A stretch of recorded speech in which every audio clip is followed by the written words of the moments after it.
नमस्कार मित्रांनो. 20 वर्षांपूर्वी अंजलीला बागेत सापडलेली खुशी आज सासरी निघाली होती. पण पाठवणीच्या वेळी खुशीने अंजलीच्या कानात एक गुपित सांगितलं आणि अंजली हादरून गेली.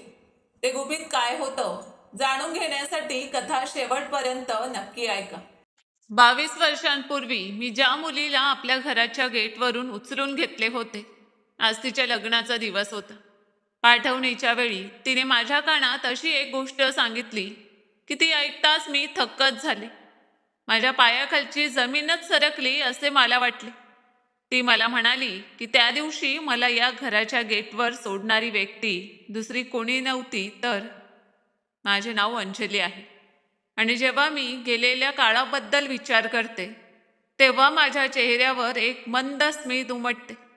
कारण त्या काळात मला असे वाटायचे की माझ्या आयुष्यात कशाचीही उणीव नाही.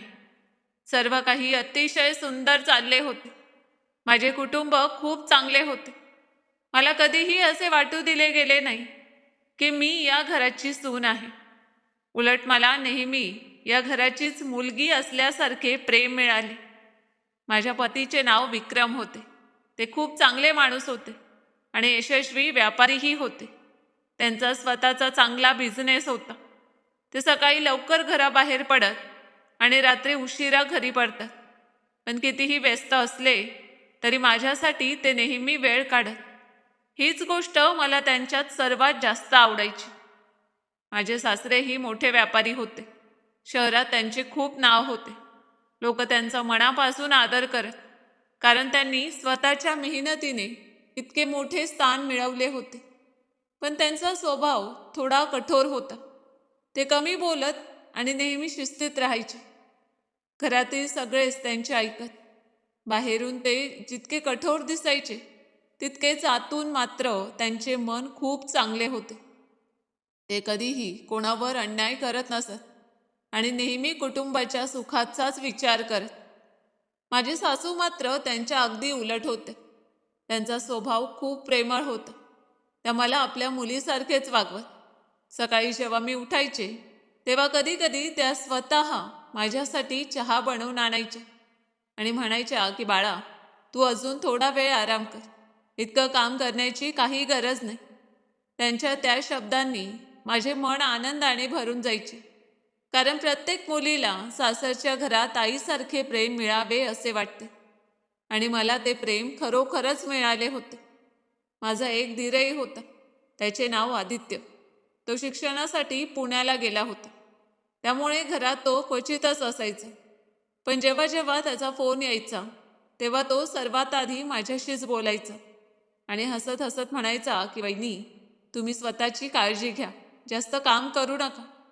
त्याच्या बोलण्यामुळे मला नेहमी माझ्या छोट्या भावाची आठवण यायची. कारण त्याने मला कधीही फक्त वहिनी म्हणून नाही, तर मोठ्या बहिणीसारखाच सन्मान दिला होता. आमच्या घरात प्रेमाची कधीही उणीव भासली नाही. प्रत्येक सण उत्सव आम्ही सगळे मिळून आनंदाने साजरा करायचो. प्रत्येक छोटासा आनंद एकमेकांसोबत बसून वाटून घ्यायचो. त्यामुळे मला नेहमी वाटायचे की मी जगातील सर्वात भाग्यवान मुलगी आहे. आमच्या लग्नाला पूर्ण 5 वर्ष झाली होती. वेळ कसा निघून गेला ते कळलेच नाही. पण या 5 वर्षात एक उणीव अशी होती जी प्रत्येक आनंदाच्या मागे कुठेतरी मला आतून सतत त्रास देत राहायची. ती उणीव होती माझी रिकामी कूस. लग्नानंतर इतकी वर्ष उलटली तरी मला आई होता आले नव्हते. सुरुवातीला मी या गोष्टीकडे फारसे लक्ष दिले नव्हते. कारण आम्ही दोघेही म्हणायचो की आधी आयुष्य थोडे स्थिर होऊ दे, मग मुलाचा विचार करू. पण वर्षामागून वर्ष सरत गेली आणि माझी कूस तशीच रिकामीच राहिली. तेव्हा माझ्या मनात भीती निर्माण होऊ लागली. हळूहळू नातेवाईकांचे प्रश्नही वाढू लागले. कोणी विचारायचे की अजूनही गोड बातमी नाही का, तर कोणी म्हणायचे की डॉक्टरांना दाखवले का. काही लोक तर न विचारताच अशा गोष्टी बोलायचे ज्या थेट मनाला लागायचे. मी बाहेरून हसायचे, पण रात्री आपल्या खोलीत एकटी असताना खूप रडायचे. मला वाटायचे की कदाचित माझ्यातच काही उणीव आहे. कदाचित मला कधीच आई होता येणार नाही. पण अशा वेळी विक्रम नेहमी माझ्या पाठीशी खंबीरपणे उभे राहिले. त्यांनी मला कधीही एकटे असल्याची जाणीव होऊ दिली नाही. जेव्हा जेव्हा मी रडायचे तेव्हा ते माझ्या जवळ बसायचे, माझा हात हातात घ्यायचे आणि म्हणायचे की अंजली, तू स्वतःला दोष का देतेस? यात तुझी काहीही चूक नाही. देवाने आपल्या नशिबात जे लिहिले असेल तेच होईल. आपल्याला फक्त थोडी वाट पाहायची आहे. मी तुझ्यासोबत आहे आणि नेहमीच राहील. त्यांच्या त्या शब्दांमुळे मला थोडासा दिलासा मिळायचा. पण एका स्त्रीच्या मनातील आई होण्याची इच्छा किती खोल असते हे कदाचित तीच समजू शकते जी या वेदनेतून जात असते. मी दररोज देवाकडे प्रार्थना करायची की माझी झोळीही भरून टाक. सकाळी मंदिरात जाऊन दिवा लावायचे, हात जोडून डोळ्यात पाणी आणत प्रार्थना करायचे की हे देवा, फक्त एकदाच का होईना पण मला आई होण्याचा आनंद दे. सोमवारी व्रत करायचे, मंगळवारी मंदिरात जायचे, गुरुवारीही पूजा करायची. जिथे कुणी सांगायचे की इथे मनोकामना पूर्ण होते तिथे मी आवर्जून जायचे. मला फक्त एकच आशा होती, कदाचित एक दिवस देव माझेही ऐकेल. माझी सासूही मला कधी उदास होऊ देत नसत. जेव्हा त्या मला शांतपणे बसलेले पाहायच्या तेव्हा माझ्या जवळ येऊन प्रेमाने माझ्या डोक्यावर हात फिरवत म्हणायच्या की बाळा, इतका विचार करू नकोस. प्रत्येक गोष्टीची एक योग्य वेळ असते. देवाच्या घरी उशीर होतो पण अन्याय होत नाही. तू बघच, एक दिवस हे घर मुलांच्या किलबिलाटाने भरून जाईल. त्यांचे बोलणे ऐकून माझ्या डोळ्यात पाणी यायचे, पण त्या अश्रूंमध्ये विश्वासही असायचा, कारण त्यांचे प्रेम अगदी आईसारखे होते. आदित्यही जेव्हा पुण्याहून फोन करायचा तेव्हा सर्वात आधी विचारायचा की वहिनी, तुम्ही ठीक आहात ना? मग हसत हसत म्हणायचा की तुम्ही इतका ताण घेऊ नका. मी परत येईपर्यंत मला आशा आहे की आपल्या छोट्या पुतण्याला किंवा पुतणीला कुशीत घेऊन खेळवण्याची संधी मला मिळेल. त्यांचे बोलणे ऐकून मी हसायचे आणि म्हणायचे की फक्त तुझी ही प्रार्थना खरी ठरव. आदित्य नेहमी म्हणायचा की वहिनी, देव सगळ्यांचे ऐकतो, तुमच्याही नक्की ऐकेल. तुम्ही फक्त स्वतःची काळजी घ्या. माझ्यासाठी सर्वात मोठी गोष्ट ही होती की माझ्या सासरच्या घरात कोणीही मला कधी टोमणे मारले नाही. कोणीही मला असे वाटू दिले नाही की मला आई होता आले नाही. सगळे माझा धीर वाढवत, सगळे माझ्यावर प्रेम करत आणि हेच प्रेम मला दररोज तुटण्यापासून वाचवत असे. मला वाटायचे की कुटुंब सोबत असेल तर माणूस सर्वात मोठे दुःखही सहन करू शकतो. आणि मीही त्याच आशेच्या आधारावर माझे आयुष्य जगत होते की कदाचित एक दिवस माझ्या आयुष्यातही तो आनंद येईल ज्याची मी गेल्या 5 वर्षांपासून वाट पाहत होते. आणि शेवटी तो दिवस आला ज्याची मी अनेक वर्षांपासून आतुरतेने वाट पाहत होते. त्या सकाळी माझी तब्येत काहीशी वेगळी वाटत होती. मला वारंवार चक्कर येत होती, थोडा अशक्तपणा जाणवत होता आणि काही खावेसे वाटत नव्हते. सुरुवातीला मला वाटले की कदाचित थकव्यामुळे असे होत असे, पण सासूबाईंनी माझी अवस्था पाहिली आणि लगेच म्हणाल्या की बाळा, मला वाटतं आपण डॉक्टरांकडे जाऊया. मीही त्यांचे ऐकले आणि आम्ही दोघी रुग्णालयात पोचलो. डॉक्टरांनी माझी तपासणी केली आणि काही चाचण्या करण्यास सांगितले. त्या काही मिनिटांची प्रतीक्षा करणे माझ्यासाठी खूप कठीण होते. माझे हृदय जोरजोरात धडधडत होते. मी वारंवार देवाचे नाव घेत होते आणि मनोमन प्रार्थना करत होते की यावेळी तरी काहीतरी आनंदाची बातमी मिळो. थोड्या वेळाने डॉक्टर हसत हसत माझ्या समोर आल्या आणि म्हणाल्या की अभिनंदन, तुम्ही आई होणार आहात. इतके ऐकताच माझ्या डोळ्यातून आनंद अश्रू वाहू लागले. मला स्वतःच्या कानांवर विश्वासच बसत नव्हता. मी डॉक्टरांना पुन्हा पुन्हा विचारले, खरंच डॉक्टर, मी आई होणार आहे का? त्यावर त्या हसल्या, पुन्हा होकार दिला आणि माझे सर्व अहवाल माझ्या हातात दिले. त्या क्षणी मला असे वाटले की देवाने माझी वर्षानुवर्षाची प्रार्थना ऐकली आहे. मी आनंदाने रडत होते. सासूबाईंनी मला घट्ट मिठी मारली. त्यांच्या डोळ्यातही अश्रू होते, पण ते आनंदाचे अश्रू होते. घरी पोचताच मी सर्वात आधी विक्रमला ही आनंद वार्ता सांगितली. जसेच विक्रमने ही बातमी ऐकली तसे त्यांनी आनंदाने मला मिठी मारली आणि म्हणाले की अंजली, आज तू मला आयुष्यातला सर्वात मोठा आनंद दिला आहेस. मी आज खूप आनंदी आहे. त्यांनी लगेच देवाचे आभार मानले आणि मग माझ्या कपाळावर हलके चुंबन घेऊन म्हणाले की आता तू फक्त स्वतःची काळजी घ्यायची. बाकी सगळी जबाबदारी माझी आहे. बाबांना जेव्हा ही बातमी कळली तेव्हा त्यांच्या चेहऱ्यावरही मी पहिल्यांदाच असा आनंद पाहिला जो शब्दात व्यक्त करणे कठीण होते. ते म्हणाले की आज आमचे घर खऱ्या अर्थाने पूर्ण झाले आहे. सासूबाई तर आनंदाने वारंवार देवाचे आभार मानत होते. तर संपूर्ण घरात मिठाई वाटत होते. प्रत्येकाला फोन करून आनंद वार्ता सांगत होते. इतक्या वर्षानंतर आमच्या घरात खरोखरच उत्सवाचे वातावरण होते. सगळीकडे फक्त आनंदच आनंद होता. मला वाटत होते की माझ्या आयुष्यातील सर्व अडचणी आता संपल्या आहेत. देवाने मला इतकी वर्ष वाट पाहायला लावली असली तरी शेवटी माझी झोळी भरलीच. याच आनंदात घरी एक छोटीशी पार्टीही ठेवली गेली. नातेवाईक आले, शेजारी आले, सगळे आम्हाला शुभेच्छा देत होते.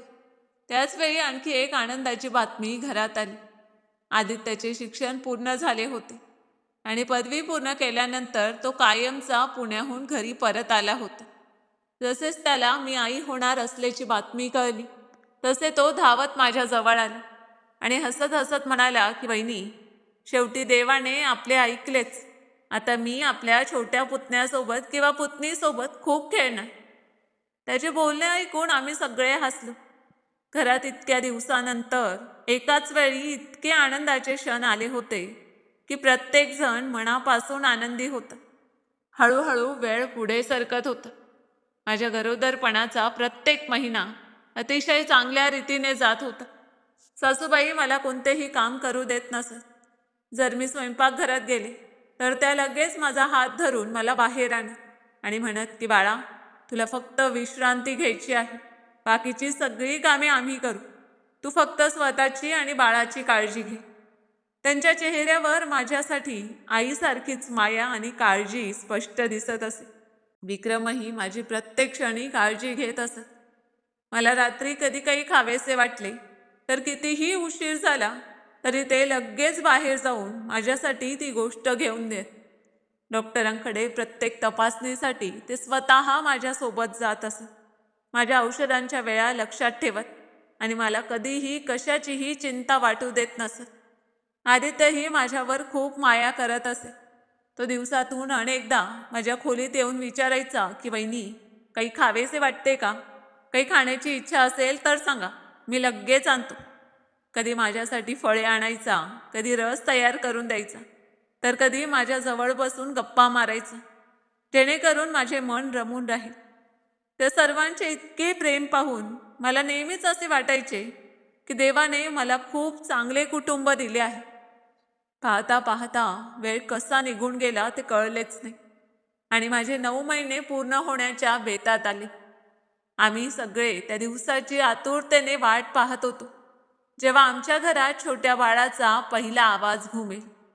पण कदाचित नशिबाला काही वेगळेच मान्य होते.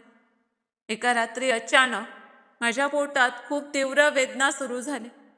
सुरुवातीला मला वाटले की कदाचित या नेहमीच्या वेदना असतील, पण थोड्याच वेळात त्या इतक्या वाढल्या की मला नीट उभेही राहता येत नव्हते. सासूबाई घाबरल्या, सासरेही लगेच उठले. बाहेरचे हवामान खूप खराब होते. मुसळधार पाऊस पडत होता. वारंवार वीज चमकत होती आणि रस्ते जवळपास ओस पडले होते. त्याच वेळी विक्रम काही आवश्यक कामासाठी बाहेर गेले होते आणि आदित्यही काही कामानिमित्त घराबाहेर गेला होता. जसेच विक्रमला फोन करण्यात आला तसे त्यांनी एक क्षणही न दवडता लगेच घरी धाव घेतली. त्यांनी मला सावधपणे गाडीत बसवले आणि शक्य तितक्या लवकर रुग्णालयाच्या दिशेने निघाले. रस्त्यात मी वेदनेने तडफडत होते आणि विक्रम माझा हात घट्ट धरून मला धीर देत होते. ते वारंवार म्हणत होते की अंजली, फक्त थोडा वेळ आणखी, आपण रुग्णालयात पोचणारच आहोत. काहीही होणार नाही, मी तुझ्या सोबत आहे. पण कदाचित नशिबाला हे मान्य नव्हते. पाऊस इतका जोरात पडत होता की समोरचे नीट दिसतही नव्हते. अचानक गाडीवरील नियंत्रण सुटले आणि क्षणातच आमची गाडी रस्त्याच्या कडेला असलेल्या एका मोठ्या झाडावर जाऊन आदळली. धक्का इतका भीषण होता की मोठा आवाज झाला. आणि काही क्षणातच सगळे बदलून गेले. आजूबाजूचे लोक धावत तिथे आले. त्यांनी तात्काळ पोलिसांना आणि रुग्णवाहिकेला फोन केला. त्याचबरोबर आमच्या घरीही ही बातमी कळवली. सासरे आणि सासूबाई जसेच ही बातमी ऐकून तिथे पोचले तसे त्यांच्या पायाखालची जमीनच सरकली. त्यांनी आम्हाला तातडीने रुग्णालयात नेले, पण तोपर्यंत खूप उशीर झाला होता. डॉक्टरांनी शक्य ते सर्व प्रयत्न केले, पण विक्रम या जगातून कायमचे निघून गेले होते. माझ्या बाळालाही वाचवता आले नाही. माझी कूस पुन्हा एकदा रिकामी झाली होती आणि माझे संपूर्ण जग एका रात्रीत उद्ध्वस्त झाले होते. काही तासानंतर जेव्हा मला शुद्ध आली तेव्हा मी सर्वात आधी माझ्या बाळाबद्दल विचारले, त्यानंतर विक्रमबद्दल विचारले, पण कोणाच्याही डोळ्यात उत्तर नव्हते. सासूबाई ढसाढसा रडत होते. बाबा शांतपणे मान खाली घालून बसले होते. आदित्यचे डोळेही अश्रूंनी भरून आले होते. कोणाचीच हिंमत होत नव्हती की मला सत्य सांगावे. शेवटी जेव्हा मला सत्य कळले तेव्हा असे वाटले की माझे श्वासच थांबले आहे. मी मोठ्याने रडू लागले. वारंवार देवाला विचारू लागले की शेवटी मी असा कोणता गुन्हा केला होता. मी तर फक्त एक कुटुंब मागितले होते. मी तर फक्त माझ्या बाळाचा आनंद मागितला होता. मग माझ्याकडून माझे सगळे एकाच क्षणात का हिरावून घेतले? आधी इतकी वर्ष मला आई होण्याची वाट पाहायला लावली आणि जेव्हा माझी कूस भरणार होती तेव्हाच माझे बाळही माझ्यापासून हिरावून घेतले आणि माझा पतीही. शेवटी देवाने माझी अशी परीक्षा का घेतली? माझे सगळे आनंद माझ्यापासून इतक्या निर्दयीपणे का हिरावून घेतले? मी रडत रडत फक्त हेच प्रश्न विचारत होते. त्यानंतर सासरे आणि सासूबाई मला त्यांच्यासोबत घरी घेऊन आले. पण ज्या घरातून एकेकाळी हसण्याचे आवाज यायचे त्याच घरात आता सगळीकडे शांतता पसरली होती. प्रत्येक कोपरा मला विक्रमची आठवण करून देत होता. त्यांची खोली, त्यांच्या वस्तू, त्यांचे स्मित सगळेच माझ्या डोळ्यांसमोर तरळत होते. जेव्हा जेव्हा मी आमच्या खोलीत जायचे तेव्हा असे वाटायचे की आत्ता दार उघडेल आणि विक्रम हसत आत येतील. पण प्रत्येक वेळी माझी आशा तुटायची. मी बिछाण्यावर बसून तासन तास रडत राहायचे. माझी कुसही रिकामी झाली होती आणि माझा जीवनसाथीही मला कायमचा सोडून गेला होता. मला कळतच नव्हते की आता मी कोणासाठी जगावे. सासूबाईंनी स्वतःचा मुलगा गमावला होता, पण तरीही त्या नेहमी माझ्या जवळ बसून राहायच्या. माझ्या डोक्यावर हात फिरवत म्हणायच्या की बाळा, स्वतःला सावर. जर तू तुटलीस तर आम्ही सगळेच तुटून जाऊ. बाबा बाहेरून स्वतःला खंबीर दाखवण्याचा प्रयत्न करत होते, पण अनेकदा मी त्यांना एकटे बसून शांतपणे डोळे पुसताना पाहिले होते. त्यांनी आपला तरुण मुलगा गमावला होता. त्यांची वेदना ही कोणापेक्षा कमी नव्हती. तरी सुद्धा ते नेहमी मला धीर देण्याचा प्रयत्न करत. घरातील आधीची सगळी चैतन्यपूर्णता पूर्णपणे नाहीशी झाली होती. कोणालाच हसायची इच्छा होत नव्हती. सगळे फक्त शांतपणे आपले दिवस काढत होते. काही दिवसांनी आदित्य माझ्या खोलीत आला. मला त्या अवस्थेत पाहून त्याचे डोळे भरून आले. तो माझ्या जवळ बसला आणि हळू आवाजात म्हणाला की वहिनी, जे घडलं ते आता कोणीही बदलू शकत नाही, पण तुम्ही स्वतःला असं संपवून टाकू नका. दादालाही हेच वाटलं असतं की तुम्ही धीराने आयुष्य जगावं. मला माहीत आहे की तुमचं दुःख खूप मोठं आहे, पण आम्ही सगळे तुमच्या सोबत आहोत.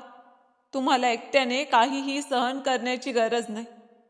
त्याचे बोलणे ऐकून मी पुन्हा रडू लागले, कारण त्यावेळी कोणतेही शब्द माझी वेदना कमी करू शकत नव्हते. हळूहळू दिवस पुढे सरकत गेले, पण माझ्या आयुष्यात मात्र वेळ जणू थांबूनच गेला होता. मी कोणाशी फारसे बोलत नव्हते. फक्त माझ्या खोलीत शांतपणे बसून राहायचे.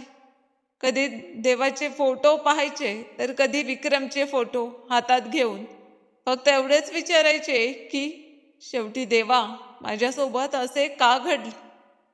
एका रात्रीची गोष्ट आहे. घरात सगळे आपापल्या खोल्यात होते. बाहेर थंड वाऱ्याची हलकी झुळूक वाहत होती. संपूर्ण घरात शांतता पसरली होती. मीही माझ्या खोलीत एकटी बसून विक्रमचा फोटो हातात घेऊन रडत होते. तेवढ्यात अचानक मला एका छोट्या बाळाच्या रडण्याचा आवाज ऐकू आला. सुरुवातीला मला वाटले की कदाचित हा माझा भास असेल, पण थोड्याच वेळात पुन्हा तोच आवाज ऐकू आला. यावेळी तो आवाज स्पष्टपणे आमच्या घराच्या मुख्य गेटकडून येत होता.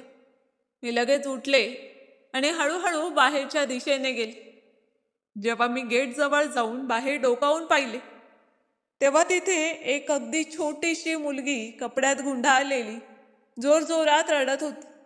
तिला पाहताच माझे हृदय भरून आले. इतकी छोटीशी मुलगी त्या थंड रात्रीत एकटी पडलेली होती. तिच्या आजूबाजूला कोणीही नव्हते. मी लगेच गेट उघडले आणि धावत तिच्या जवळ गेले. जसेच मी तिला माझ्या कुशीत उचलले, तसे तिचे रडणे थोडे कमी झाले. मी तिला छातीशी घट्ट कवटाळून घरात आणले. तिचे छोटे छोटे हात थंडीने थरथरत होते. माझे मन भरून आले. मी तिला वारंवार आपल्या छातीशी कवटाळत होते. का कोण जाणे, पण असे वाटत होते की तिच्याशी माझे खूप जुने नाते आहे. सासूबाई आणि सासरे बाहेर आले. त्यांनी मला त्या बाळासोबत पाहिले आणि आश्चर्याने विचारले की बाळा, ही मुलगी कोणाची आहे? तिला कुठून आणलीस? मी डोळ्यात अश्रू आणून म्हणाले की नाही बाबा, कोणीतरी तिला आपल्या घराच्या गेटवर सोडून गेले आहे. जेव्हा मी बाहेर पाहिले तेव्हा तिथे कोणीच नव्हते. फक्त ही मुलगी एकटी रडत होती. बाबांनी आजूबाजूला नजर फिरवली, पण तिथे खरोखरच कोणी नव्हते. ते हळू आवाजात म्हणाले की माहीत नाही ही कोणाची मुलगी आहे. कोणत्या विवशतेमुळे कोणीतरी तिला इथे सोडून गेले असे. तेवढ्यात आदित्यही बाहेर आले. त्याने त्या मुलीकडे पाहिले आणि आश्चर्याने म्हणाला की वहिनी, ही मुलगी इथे कशी आली? मी त्यालाही तीच गोष्ट पुन्हा सांगितली. काही क्षण शांतता पसरली. त्यानंतर मी त्या मुलीला आणखी घट्ट छातीशी कवटाळत म्हणाले की नाही, मी तिला कुठेही जाऊ देणार नाही. मला वाटते देवाने तिला माझ्यासाठीच पाठवले आहे. कदाचित माझी रिकामी कूस भरून काढण्यासाठीच त्याने तिला माझ्या दारापर्यंत आणले आहे. आजपासून ही माझी मुलगी असेल. मी तिला माझी मुलगी म्हणूनच वाढवे. माझे बोलणे ऐकून आदित्य थोडा विचारात पडला. त्याने हळू आवाजात म्हटले की वहिनी, आपल्याला काहीच माहीत नाही ही मुलगी कोणाची आहे, कुठून आली आहे, तिचे आई बाबा कोण आहेत. काहीही माहीत नसताना आपण तिला आपल्या घरात कसे ठेवू शकतो? सर्वप्रथम पोलिसांना याची माहिती द्यायला हवी, किंवा तिचा शोध कोणी घेत आहे का हे पाहायला हवे. पण त्यावेळी माझे मन कोणाचेही बोलणे ऐकण्याच्या अवस्थेत नव्हते. मी त्या मुलीला आणखी घट्ट माझ्या कुशीत घेतले आणि म्हणाले की जर ही मुलगी या घरात राहिली तर मीही याच घरात राहील. पण जर तिला इथून कुठेतरी पाठवले गेले तर मीही तिच्यासोबत हे घर सोडून जाईल. आता मी तिला स्वतःपासून वेगळे करू शकत नाही. हे बोलताना माझ्या डोळ्यातून सतत अश्रू वाहत होते. कदाचित मला त्या मुलीत माझे हरवलेले बाळ दिसत होते. कदाचित देवाने माझ्या तुटलेल्या हृदयाला आधार देण्यासाठीच तिला माझ्या जवळ पाठवले होते. माझे बोलणे ऐकून संपूर्ण घरात पुन्हा शांतता पसरली. काही क्षण कोणीच काहीच बोलले नाही. मग बाबा हळूहळू माझ्या जवळ आले. त्याने माझ्या डोक्यावर हात ठेवला आणि अतिशय प्रेमाने म्हणाले की नाही बाळा, तुला कुठेही जाण्याची गरज नाही. तू या घराची सून नाहीस, आमची मुलगी आहेस. आणि जर तुझ्या मनाला या मुलीमुळे दिलासा मिळत असेल तर आजपासून ही मुलगीही या घराचीच मुलगी आहे. आजपासून ही माझी नात आहे आणि तिला कोणीही आपल्यापासून वेगळे करणार नाही. बाबांचे हे शब्द ऐकताच मी ढसाढसा रडू लागले. मला वाटले जणू इतक्या दिवसानंतर पहिल्यांदाच कोणीतरी माझ्या तुटलेल्या मनावर फुंकर घातली होती. सासूबाईही पुढे आली. त्याने त्या छोट्या मुलीच्या कपाळावर हलके चुंबन घेतले आणि प्रेमाने म्हणाल्या की आजपासून ही आमची नात आहे आणि आम्ही सगळेजण मिळून तिला खूप माया देऊ. आदित्यनेही बाबांकडे पाहिले. मग माझ्याकडे पाहून हलकेसे हसत म्हणाला की जर तुम्ही सगळ्यांनी मिळून हा निर्णय घेतला आहे तर आजपासून ही माझी ही पुतणी आहे मीही तिची मनापासून काळजी घेईन. त्याचे बोलणे ऐकून अनेक दिवसानंतर पहिल्यांदाच माझ्या चेहऱ्यावर हलकेसे स्मित उमटले. मी त्या छोट्या मुलीला अलगद हातात उचलले, तिच्या कपाळावर प्रेमाने चुंबन घेतले आणि तिला घेऊन माझ्या खोलीत गेले. त्या रात्री अनेक दिवसानंतर मला असे वाटले जणू माझ्या रिकाम्या कुशीत पुन्हा जीवन परत आले आहे. मी त्या छोट्याशा मुलीला छातीशी घट्ट कवटाळून फक्त तिच्याकडे पाहत राहिले, कारण आता मला वाटू लागले होते की कदाचित देवाने माझ्याकडून सगळे हिरावून घेतल्यानंतर मला जगण्यासाठी एक नवे कारण दिले आहे. मी त्या छोट्या मुलीचे नाव खुशी ठेवले, कारण मला वाटले होते की ती खरोखरच माझ्या आयुष्यात आनंद घेऊन आली आहे. ज्या दिवसापासून ती माझ्या आयुष्यात आली त्याच दिवसापासून माझ्या तुटलेल्या मनाला जगण्यासाठी एक नवे कारण मिळाले होते. ती दिसायला इतकी सुंदर होती की जो कोणी तिला पहिल्यांदा पाहायचा तो फक्त तिच्याकडे पाहतच राहायचा. तिचे मोठे मोठे डोळे, गोलसर चेहरा आणि निष्पाप स्मित कोणाचेही मन जिंकून घ्यायचे. जेव्हा ती माझ्याकडे पाहून हसायची तेव्हा मला असे वाटायचे जणू माझ्या सगळ्या अडचणी एका क्षणात दूर झाल्या आहेत. पूर्वी माझी खोली नेहमी शांत असायची, पण आता त्याच खोलीत तिचा खळखळून हसण्याचा आवाज घुमायचा. पूर्वी मी प्रत्येक रात्री रडत रडत झोपायची, पण आता मी तिच्या जवळ बसून तिला झोपवायचे आणि तिच्याकडे पाहता पाहता स्वतःही हसायची. हळूहळू माझे आयुष्य पूर्णपणे बदलू लागले होते. आता सकाळी उठताच सर्वात आधी मी देवाचे आभार मानायचे की त्यांनी मला जगण्यासाठी एक नवे कारण दिले. मग मी खुशीला माझ्या कुशीत उचलून तयार करायचे, तिला छोटे छोटे कपडे घालायचे, तिचे केस विंचरायचे आणि तिला घेऊन संपूर्ण घरभर फिरायचे. सासूबाई आणि बाबा तिला पाहून खूप आनंदी होत. सासूबाई दररोज तिच्यासाठी काहीतरी नवीन बनवत, कधी खीर, कधी शिरा, तर कधी तिच्या आवडीचा एखादा पदार्थ. बाबा तर जणू तिच्याशिवाय राहूच शकत नसत. जसेच ते ऑफिसमधून यायचे तसेच सर्वात आधी आवाज द्यायचे, माझी गोड मुलगी कुठे आहे? आणि खुशी धावत त्यांच्या जवळ जायची. ते तिला कुशीत उचलायचे आणि संपूर्ण घरभर फिरवायचे. तिला पाहून असे वाटतच नव्हते की तिचा जन्म या घरात झाला नव्हता. उलट असे वाटायचे जणू ती सुरुवातीपासूनच या कुटुंबाचा एक भाग होती. हळूहळू वेळ सरत गेला आणि खुशीही मोठी होऊ लागली. तिने चालायला शिकले, मग हळूहळू बोलायलाही शिकली. ज्या दिवशी तिने पहिल्यांदा आपल्या तोत्र्या आवाजात मला आई म्हटले त्या दिवशी मी माझे अश्रू रोखूच शकले नाही. मी तिला छातीशी घट्ट कवटाळली आणि खूप वेळ रडत राहिली. पण त्या दिवशी माझ्या डोळ्यात दुःखाचे नव्हे तर आनंदाचे अश्रू होते. मला वाटले जणू देवाने माझ्याकडून माझे बाळ हिरावून घेतल्यानंतर पुन्हा तोच अनुभव वेगळ्या रूपात मला परत दिला आहे. तिच्या तोंडून आई हा शब्द ऐकताच माझ्या मनातील सगळ्या जुन्या जखमा जणू भरून येऊ लागल्या होत्या. ती मला नेहमी आई अशीच हाक मारायची आणि मी प्रत्येक वेळी तिला माझ्या गळ्यात कवटाळायचे. सासूबाईंना ती आजी म्हणायची आणि सासऱ्यांना आजोबा. जसेच ते आपल्या गोड आवाजात आजी किंवा आजोबा म्हणायची तसे दोघेही आनंदाने फुलून जायचे. बाबा म्हणायचे की आमची नात म्हणजे संपूर्ण घराचा जीव आहे, आणि ते अगदी खरेही होते. संपूर्ण घर तिच्याच भोवती फिरत असे. आदित्यही सुरुवातीला थोडा संकोच करत होता, कारण खुशी जेव्हा पहिल्यांदा घरात आली होती तेव्हा सर्वाधिक प्रश्न त्यानेच विचारले होते. पण हळूहळू त्याचेही मन पूर्णपणे बदलले. खुशीने आपल्या निष्पाप प्रेमाने सगळ्यांची मने जिंकून घेतली होती.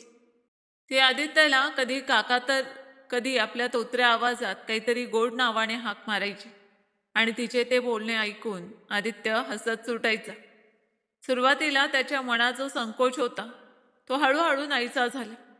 आता तो ऑफिसमधून परतताना तिच्यासाठी खेळणी आणायचा, कधी चॉकलेट, कधी आईस्क्रीम, तर कधी रंगीबेरंगी बाहुली आणायचा.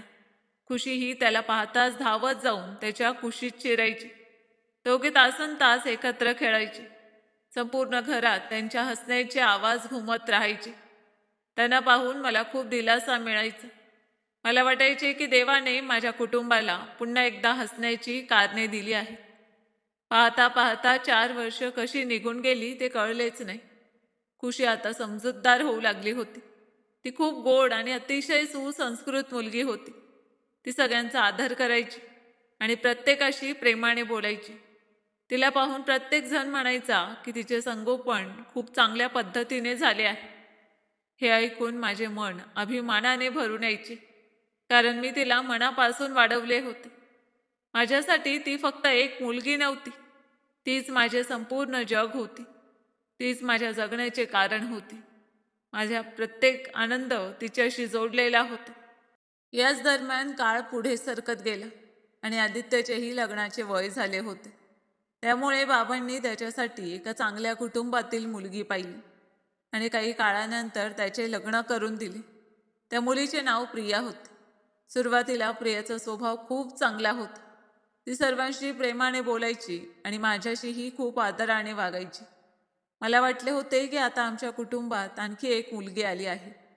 खुशी ही सुरुवातीला तिच्या जवळ जायची, तिच्यासोबत खेळण्याचा प्रयत्न करायची. पण हळूहळू मला प्रियाच्या वागण्यात बदल दिसू लागले. सुरुवातीला तिने खुशीपासून दुरावा ठेवायला सुरुवात केली. नंतर ती तिच्याशी नीट बोलतही नसे. खुशी तिच्या खोलीत गेली तर ती कशा ना कशा कारणाने तिला बाहेर पाठवायची. सुरुवातीला मला वाटले की तिला थोडा वेळ हवा असेल, पण काही दिवसानंतर तिच्या बोलण्यामुळे मला दुःख व्हायला लागले. एक दिवस मी तिला एका नातेवाईकाशी बोलताना ऐकले. ती म्हणत होती की माहीत नाही ही मुलगी कोणाची आहे आणि वहिनींनी तिला या घरात का ठेवले आहे, नक्की कुठून आणली आहे, आणि सगळे तिला स्वतःची मुलगी आणि नात मानून बसले आहेत.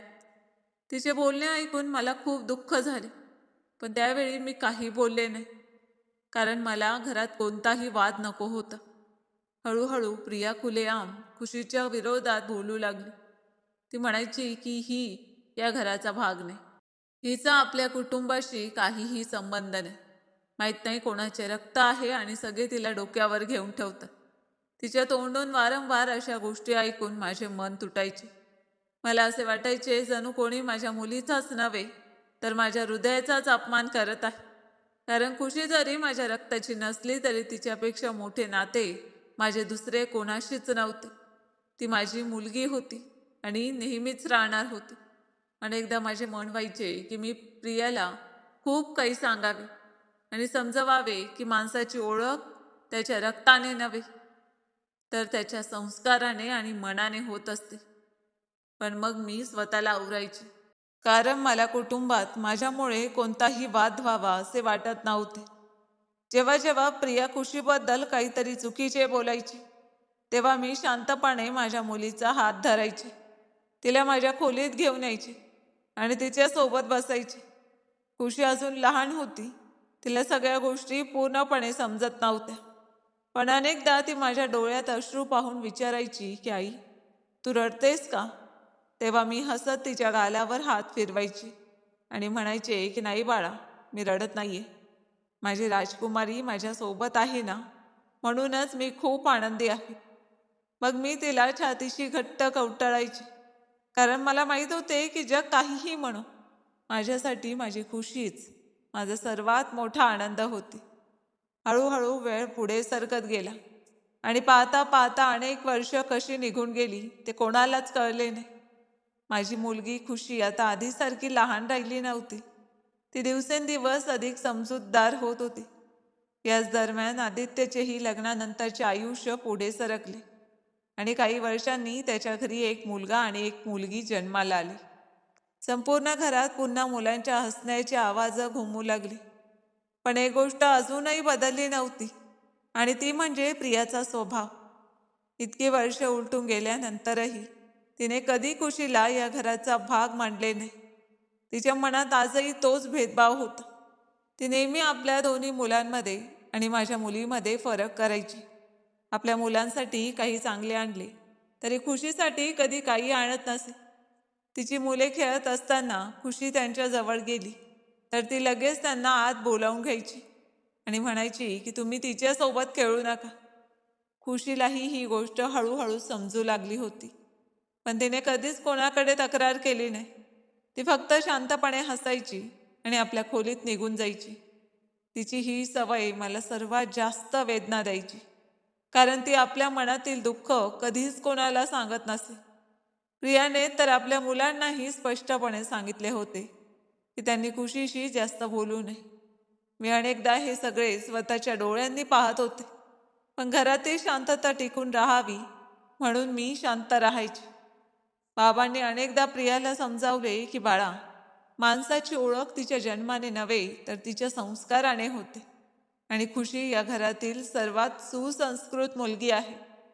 पण प्रिया प्रत्येक वेळी त्यांचे बोलणे दुर्लक्षित करायची. आदित्यही आपल्या पत्नीला खूप समजवायचा. तो म्हणायचा की खुशी फक्त माझ्या वहिनींची मुलगी नाही, तर ती आमच्या घरची मुलगी आहे. तिला कधीही परकी समजू नकोस. पण प्रियावर कोणाच्याही बोलण्याचा काहीच परिणाम होत नसे. तिची विचारसरणी जशी होती तशीच राहिली. मी हळूहळू तिच्याशी बोलणे जवळजवळ बंदच केले होते. फक्त जेवढे आवश्यक असेल तेवढेच तिच्याशी बोलायचे. बाकीचा सगळा वेळ मी माझी मुलगी खुशीसोबत घालवायची. घरात सासूबाई, बाबा आणि आदित्य माझ्यावर खूप माया करत होते. तरीही प्रियामुळे अनेकदा मला माझ्याच घरात परकेपणाची जाणीव व्हायची. पण तरीसुद्धा मी कधी हे घर सोडण्याचा विचार केला नाही, कारण मला माहीत होते की हेच माझ्या मुलीचेही घर आहे. वेळ आपल्या गतीने पुढे सरकत राहिला आणि पाहता पाहता माझी छोटीशी खुशी कधी मोठी झाली ते मलाही कळले नाही. आता ती पूर्ण 22 वर्षांची झाली होती. तिच्या सौंदर्याची चर्चा सगळीकडे होऊ लागली होती. जो कोणी तिला पाहायचा तो तिची प्रशंसा केल्याशिवाय राहू शकत नव्हता. पण मला सर्वात जास्त अभिमान तिच्या सौंदर्याचा नव्हता, तर तिच्या संस्कारांचा होता. तिने नेहमी मोठ्यांचा आदर केला, सर्वांशी प्रेमाने बोलली आणि कधीही कोणासाठी चुकीचा शब्द उच्चारला नाही. कदाचित हेच कारण होते की जेव्हा जेव्हा तिच्यासाठी लग्नाचा प्रस्ताव यायचा, तेव्हा लोक फक्त तिच्या सौंदर्याचीच नव्हे तर तिच्या स्वभावाचीही मनापासून प्रशंसा करायची. एक दिवस तिच्यासाठी एका खूप मोठ्या घरातून लग्नाचा प्रस्ताव आला. मुलगा समजूतदार आणि यशस्वी व्यापारी होता. त्याचे कुटुंबही खूप चांगले होते. त्यांनी खुशीला पाहिले आणि पहिल्याच भेटीत ती त्यांना आवडली. बाबांनीही मुलगा आणि त्याच्या कुटुंबाबद्दल नीट चौकशी केली. सगळे काही योग्य वाटल्यावर त्यांनी खुशीला विचारले की बाळा, तुला काही अडचण नसेल तर आपण हे लग्न ठरवूया. खुशीने माझ्याकडे पाहिले, मग हसत हळूच होकार दिला. तिच्या डोळ्यात लाजही होती आणि नव्या आयुष्याची हलकीशी धाकधूकही होती. काहीच दिवसात दोन्ही कुटुंबांच्या संमतीने लग्न ठरले आणि नंतर मोठ्या आनंदात लग्न पार पडले.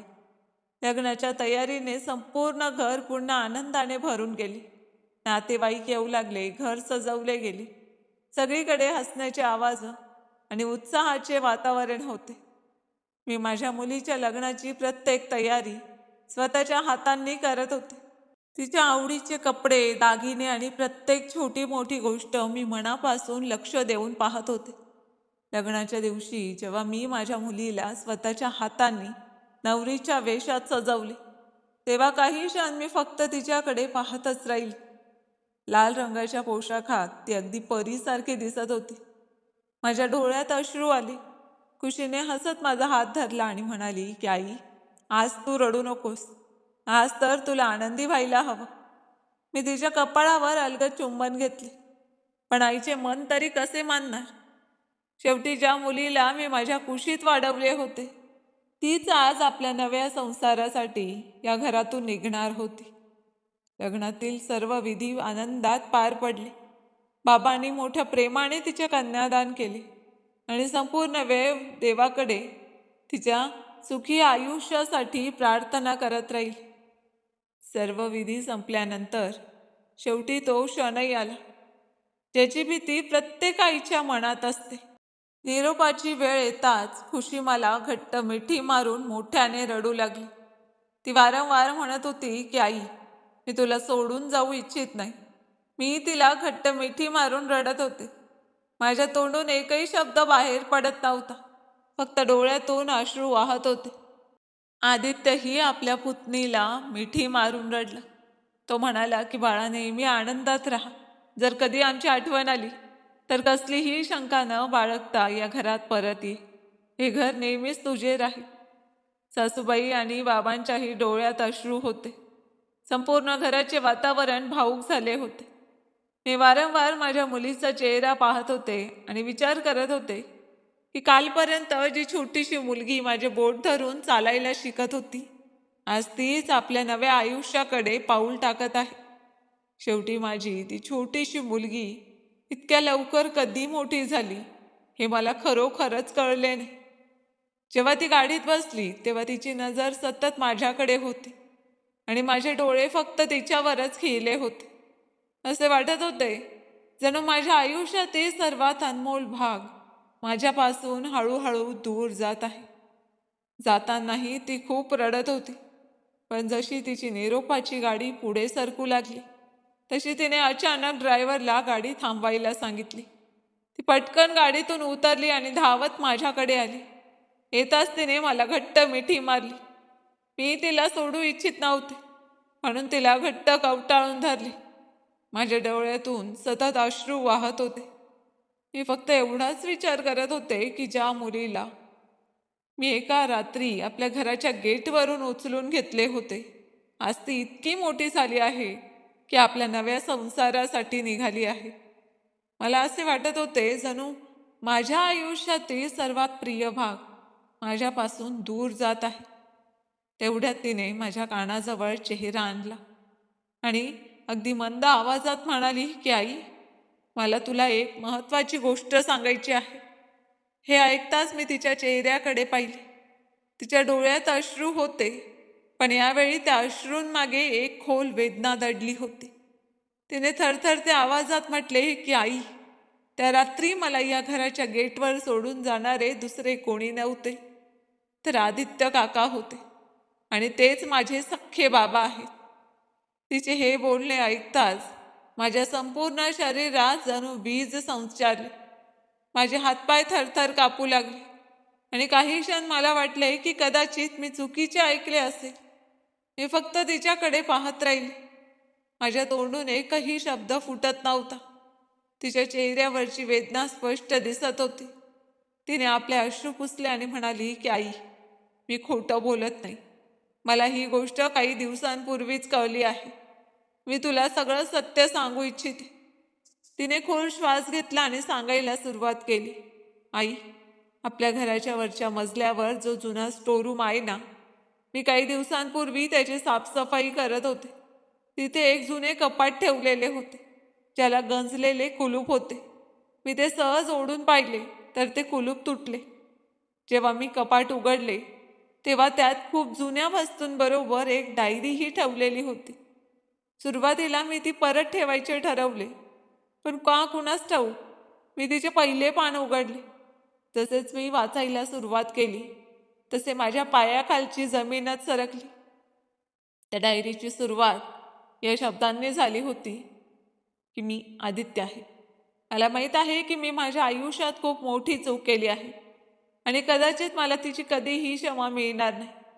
मला सर्वात जास्त वेदना या गोष्टीची आहे की माझी स्वतःची मुलगी याच घरात राहूनही मला काका म्हणते आणि मी तिला कधीच मुलगी म्हणून हाक मारण्याचे धैर्य करू शकलो नाही. मी खूप कमकुवत ठरलो. मी स्वतःच्या भीतीसमोर हार मानली. त्यानंतर डायरीत आदित्यने आपली संपूर्ण कहाणी लिहिली होती. त्याने लिहिले होते की जेव्हा तो पुण्यात शिकत होता तेव्हा त्याचे आपल्या कॉलेजमधील एका मुलीवर प्रेम जडले होते. दोघेही एकमेकांवर खूप प्रेम करत होते. त्यांचे नाते अनेक वर्ष टिकले. मग एक दिवस ती मुलगी गरोदर राहिली. तिने आदित्यला म्हटले की आता आपण लग्न करायला हवे. पण आदित्य आपल्या बाबांना खूप घाबरत होता. त्याला वाटायचे की बाबा कधीही हा संबंध स्वीकारणार नाही, कारण आमच्या कुटुंबाची समाजात खूप प्रतिष्ठा होती आणि बाबा आपल्या तत्वांसाठी ओळखले जात होते.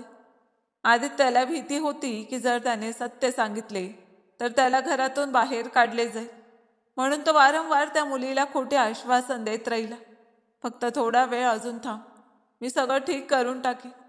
मग शिक्षण पूर्ण झाल्यानंतर त्याने त्या मुलीला आपल्यासोबत या शहरात आणले, पण तिला घरी आणण्याचे धाडस त्याला झाले नाही.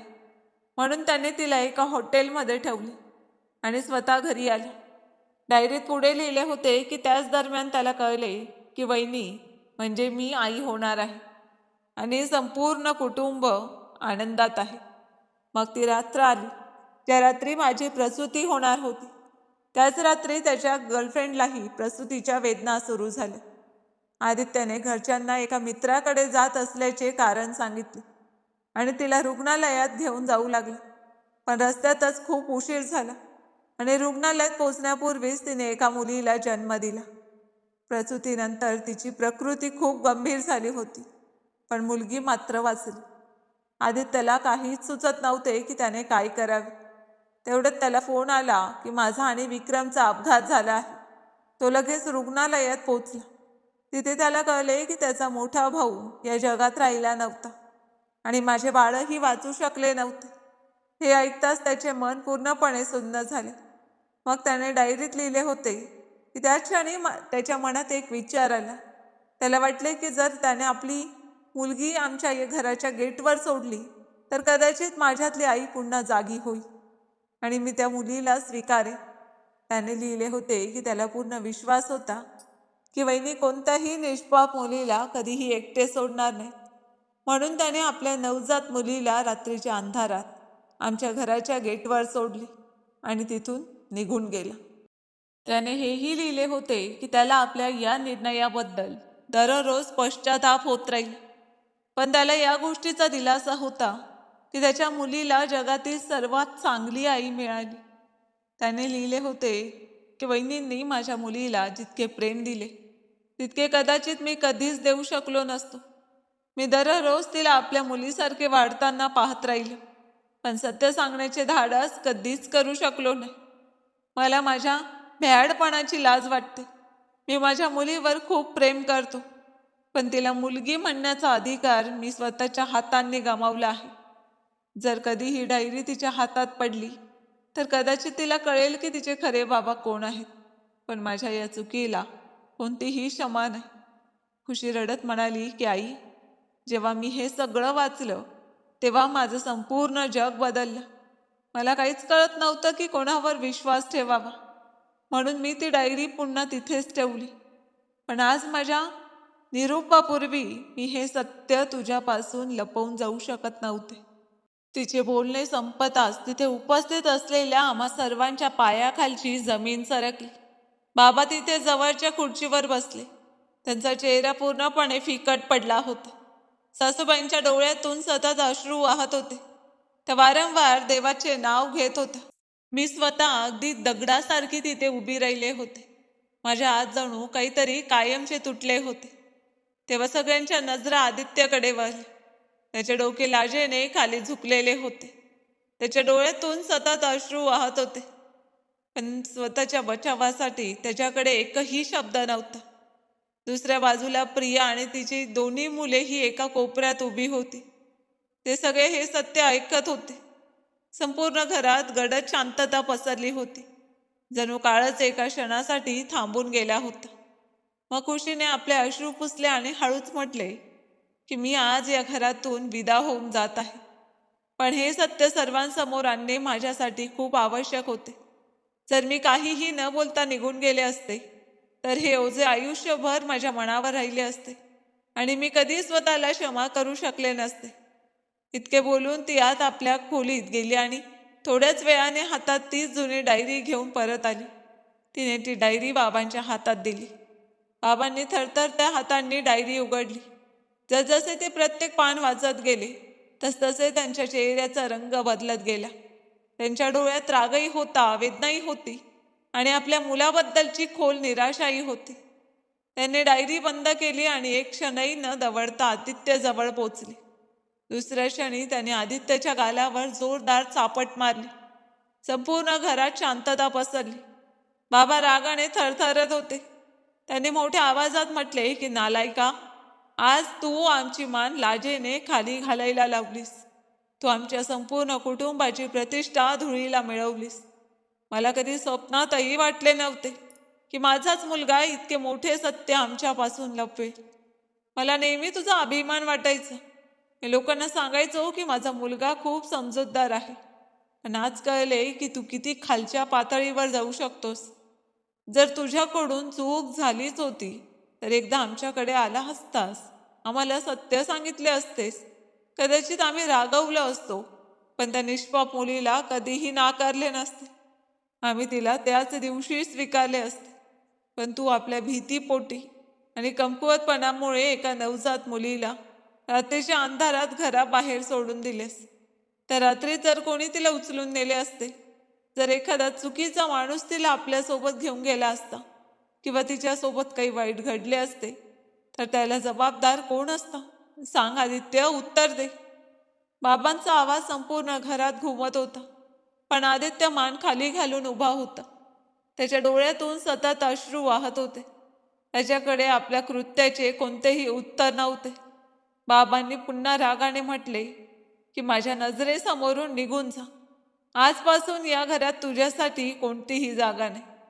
ज्या माणसाने आपल्या स्वतःच्या मुलीवर इतका मोठा अन्याय केला, अशा मुलाचा चेहराही मला पाहायचा नाही.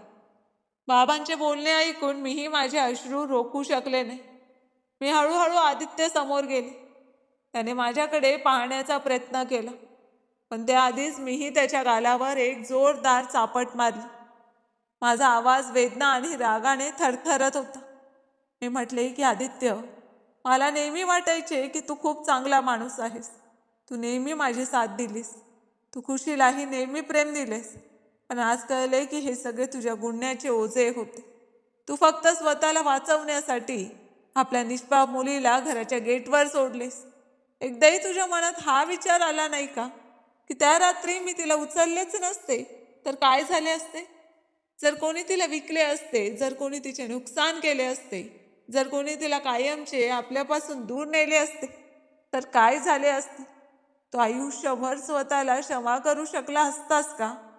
तू एक बाप असून आपल्या मुलीसोबत असे कसे करू शकलास? मी तिला माझ्या रक्ताने जन्म दिलेला नाही, पण तिच्या प्रत्येक श्वासासोबत तिला वाढवले आहे.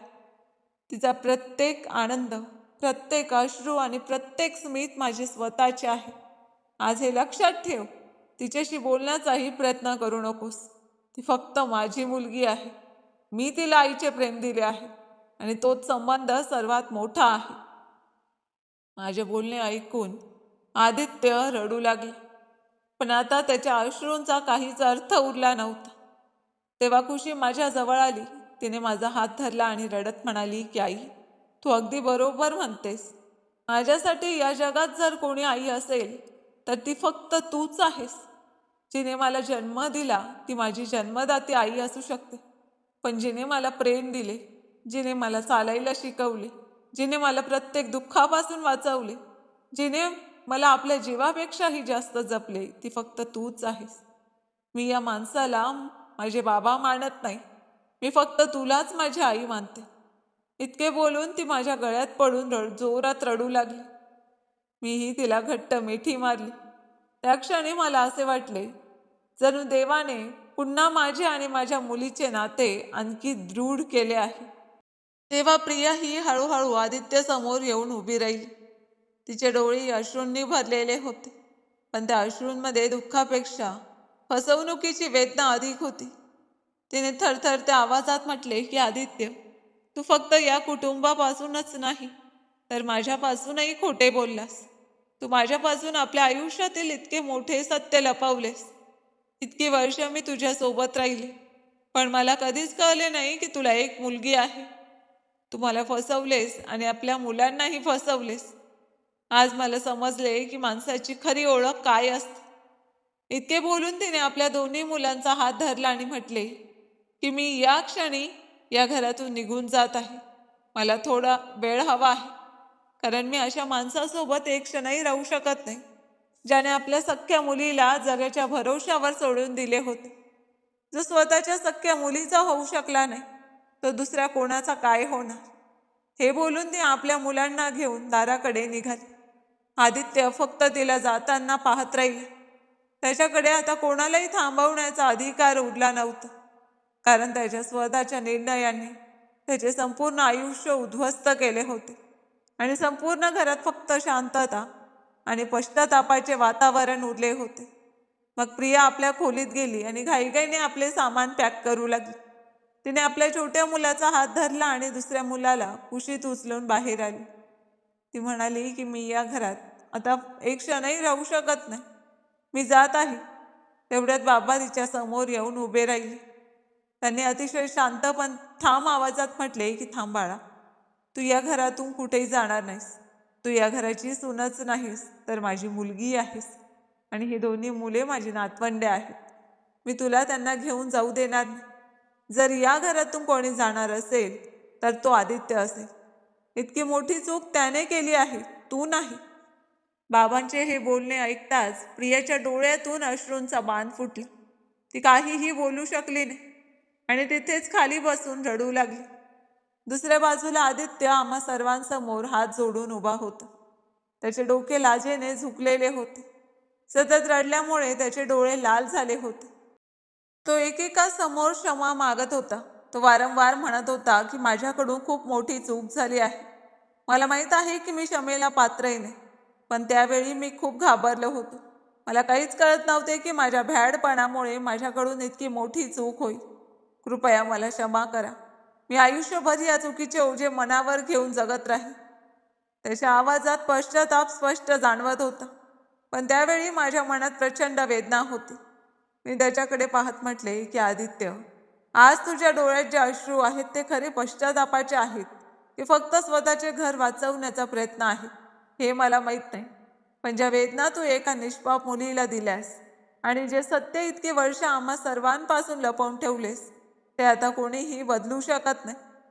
इतके ऐकताच आदित्य माझ्या पायांशी झुकला. तो माझे पाय धरू लागले. पण मी लगेच मागे झाले. तो रडत म्हणाला की वहिनी, मला नाकारू नका.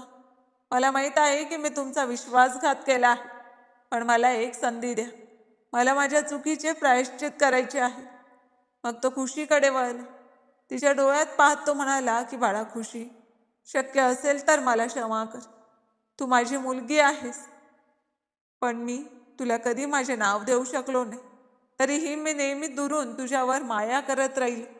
सत्य सांगण्याचे धाडस माझ्यात कधीच नव्हते आणि तीच माझी सर्वात मोठी शिक्षा आहे. मी आयुष्यभर या चुकीचा पश्चाताप करत राहीन. खुशी काही क्षण शांत राहिली. मग तिने खोल श्वास घेतला आणि म्हटले की मी तुम्हाला बाबा मानू शकत नाही. कारण बाबा फक्त जन्म देऊन होत नाहीत. पण मी माझ्या मनात तुमच्याविषयी द्वेषही ठेवू इच्छित नाही.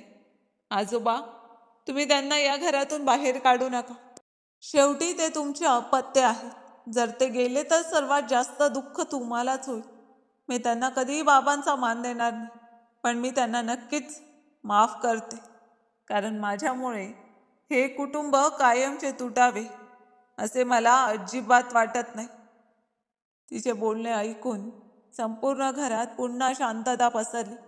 आदित्य रडू लागला. त्याने हात जोडून सर्वांचे आभार मानले की किमान त्याला माफी मागण्याची संधी तरी मिळाली. मीही त्याच्याकडे पाहत म्हटले की आदित्य, तुझी चूक मी कधीही विसरू शकत नाही. पण जर एखादा माणूस आपल्या कृत्याबद्दल मनापासून पश्चाताप करत असेल तर त्याला एक संधी नक्कीच मिळायला हवी. म्हणून आज मी तुला माफ करते. पण लक्षात ठेव, या विश्वासाला पुन्हा कधीही तडा जाऊ देऊ नकोस. त्याच दिवशी खुशीची पाठवणी झाली आणि ती आपल्या सासरी गेली. तिच्या गेल्यानंतर घर पुन्हा शांत झाले.